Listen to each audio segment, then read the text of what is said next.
ہمارے اسلاف نے ہدیہ دینے کے بارے میں اور واپس کرنے کے بارے میں اور احسان کا بدلہ احسان سے اتارنے کے بارے میں عجیب عجیب مثالیں قائم کی۔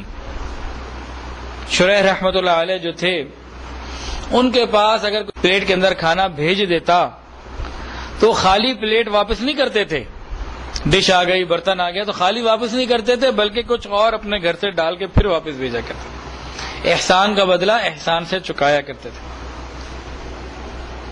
ابراہیم بن ادم رحمۃ اللہ علیہ کو ہدیہ دیا گیا، طبق کے اندر کوئی چیز بھیجی گئی، اللہ کی شان اس سے ان کے گھر میں کوئی چیز کھانے کی موجود نہیں تھی، تو ایک ان کے پاس کھال کا بنا ہوا لباس تھا، وہی انہوں نے رکھ کے واپس بھیج دیا کہ خالی نہیں لوٹانا، کچھ واپس بھیجنا ہے۔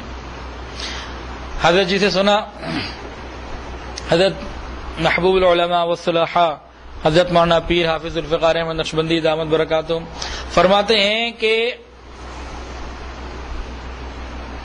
اگر پڑھنے کے لیے کسی سے کتاب لو تو پڑھنے کے بعد اس کو جلد بنا کے واپس دو، اگر جلد بنی ہوئی ہے تو اس کے اوپر پیپر لگا دو، خوبصورت انداز سے واپس دو، یہ نہیں کہ اس کے اوپر رائٹنگ شروع کر دو، لکھنا شروع کر دو، ایسا نہیں، کہ اس طرح واپس کرو کہ اگلے کا دل خوش ہو جائے۔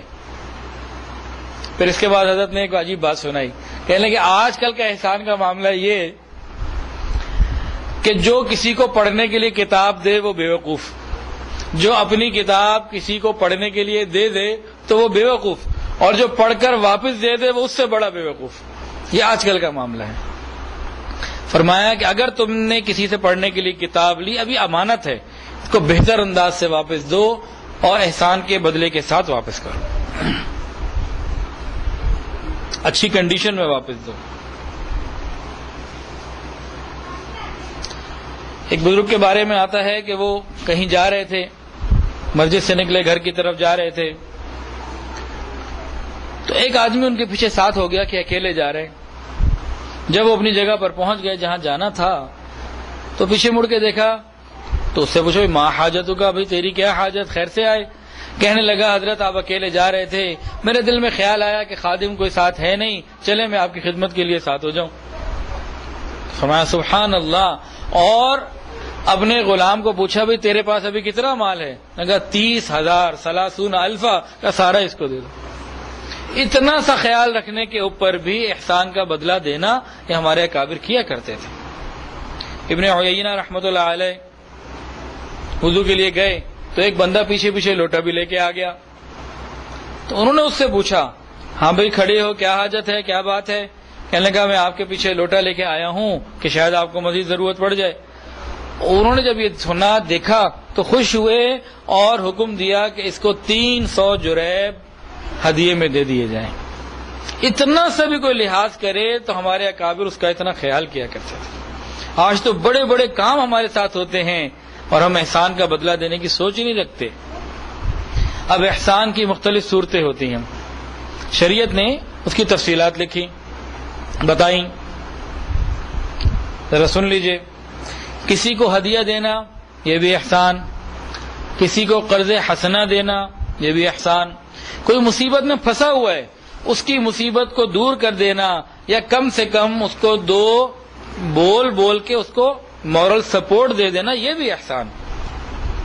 کسی کی مدد کرنا یہ بھی احسان، نیک کام میں کسی کی سفارش کر دینا یہ بھی احسان، کسی کی خدمت کرنا، کفالت کرنا یہ بھی احسان، مہمان کی مہمان نوازی کرنا یہ بھی احسان، کسی کو علم پڑھانا، دین کی تربیت دینا یہ بھی احسان، مانگنے والے کو بیٹی کا رشتہ دینا یہ بھی احسان۔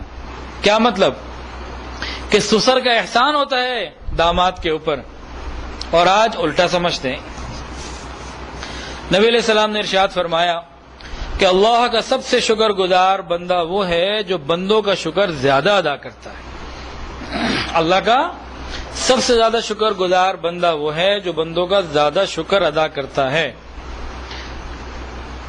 جو انسانوں کا شکر ادا نہیں کرتا وہ اللہ کا شکر بھی ادا نہیں کرتا، یہ بھی حدیث ہے۔ جو انسانوں کا شکر ادا نہیں کرتا وہ اللہ کا بھی شکر ادا نہیں کرتا۔ کیا مطلب کہ جو چھوٹا شکر ادا نہ کر سکے، چھوٹا کام نہ کر سکے، بڑا کام کیسے کرے گا؟ ہمیں چاہیے کہ ہم اس بات کے اوپر عمل کریں. عجیب بات ہے، آج ماں بھی نہیں سکھاتی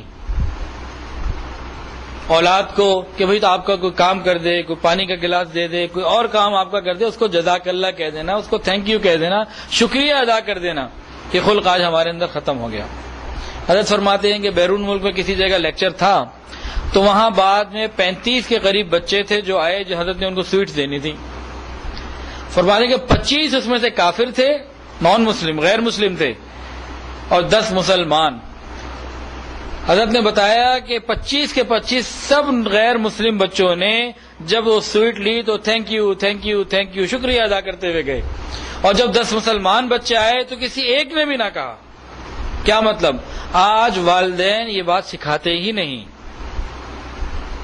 اس کی ضرورت ہے. کسی مسلمان کی زبان سے یہ لفظ تھوڑا ہی سنیں گے. ہمارے اندر تربیت کی کمی کی وجہ سے اچھی عادات نہیں. جزاک اللہ کہنا اس کو عادت بنانی چاہیے. کوئی جزاک اللہ کہہ دے، ایا کا کہنا و ایا کا کہنا اس کی عادت بنانی چاہیے. شکریہ ادا کرنا، احسان ماننا، اس کی ضرورت ہے.